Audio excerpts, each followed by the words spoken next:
Hello viewers, మీ అనంతపురం అబ్బాయిలమండి. మనము ఇప్పుడు వెళ్ళబోయే ప్లేస్ వచ్చేసి అనంతపూర్ నుంచి అరుణాచలం వెళ్ళబోతున్నాము. అలానే అక్కడ నుంచి ఎలా వెళ్ళాలి, అసలు ఏ ట్రైన్ ఎక్కాలి, అనంతపూర్ టు అరుణాచలానికి డైరెక్ట్గా ట్రైన్స్ ఉన్నాయా లేవా, అసలు అరుణాచలానికి ఎలా చేరుకోవాలి, అక్కడ నుండి చేరుకున్న తర్వాత అలానే తక్కువ బడ్జెట్లో ఎక్కడ స్టే చేయాలి, ఇలాంటి ఇంకా ఎన్నో వివరాలు ఈ పార్ట్ 1 వీడియోలో చూపించబోతున్నాము. ముందుగా మన దగ్గరలో ఉన్న అనంతపూర్ రైల్వే స్టేషన్కి అయితే చేరుకోండి. చేరుకున్న తర్వాత అనంతపూర్ నుంచి అరుణాచలంకు డైరెక్ట్గా ట్రైన్స్ అయితే లేదు కాబట్టి మనం ముందుగా అనంతపూర్ నుంచి కాట్పాడి జంక్షన్కి అయితే వెళ్ళాలి. సో అనంతపూర్ నుండి అరుణాచలానికి మేమైతే సండే వెళ్ళాము కాబట్టి అనంతపూర్ నుంచి కాట్పాడికి మనకు సండే 12 గంటలకు ట్రైన్ అయితే ఉంటుంది. మనం ఆ ట్రైన్కి వెళ్తే కాట్పాడి జంక్షన్కి అయితే చేరుకోవచ్చు. సో ఒక పర్సన్కి వచ్చేసి టికెట్ వచ్చేసి 110 రూపాయలు మాత్రమే ట్రైన్ టికెట్ అవుతుంది. సో ట్రైన్ నెంబర్ డీటెయిల్స్ డిస్క్రిప్షన్స్లో లింక్ ఇచ్చాము, ఒకసారి డౌట్ ఉంటే చెక్ చేయండి.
కాట్పాడి జంక్షన్కి అయితే చేరుకున్నాము.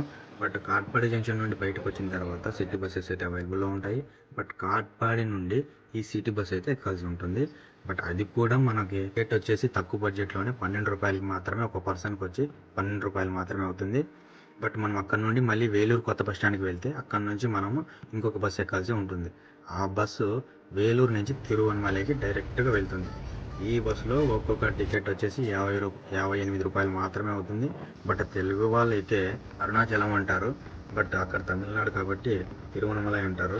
బట్ ఇదైతే కన్ఫ్యూజ్ కాకండి, తిరువణమలై అయినా అరుణాచలం అన్నా రెండు ఒకటే, బట్ కన్ఫ్యూజ్ అయితే కాకండి. వేలూరు నుంచి తిరువణమలై బస్ స్టాప్ అయితే చేరుకున్నాం అనమాట. ఇక మేము సేవా మేడం అనే హోటల్కి వెళ్దామని గూగుల్ మ్యాప్లో సెర్చ్ చేసి చూస్తే ఆ హోటల్కి మనకి 1.4 కిలోమీటర్స్ దూరం అయితే చూపించింది. బట్ దగ్గరే ఉంది కదా అని చెప్పేసి మేము ఏదో నడుచుకుంటూ వెళ్ళామన్నమాట.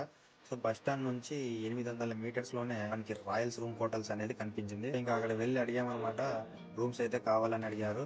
సో మేము కూడా కావాలని అయితే చెప్పాము. బట్ మీరు ఇక్కడే స్టే చేస్తే మీకైతే ఈస్ట్ గోపురం చాలా దగ్గర అవుతుందని చెప్పారనమాట ఆయన అయితేను. సో మేము కూడా ఎలాగో చాలా టైట్ అయ్యాం కదా అని చెప్పేసి రాయల్స్ రూమ్ హోటల్లోనే రూమ్ అయితే తీసుకోవడం జరిగింది.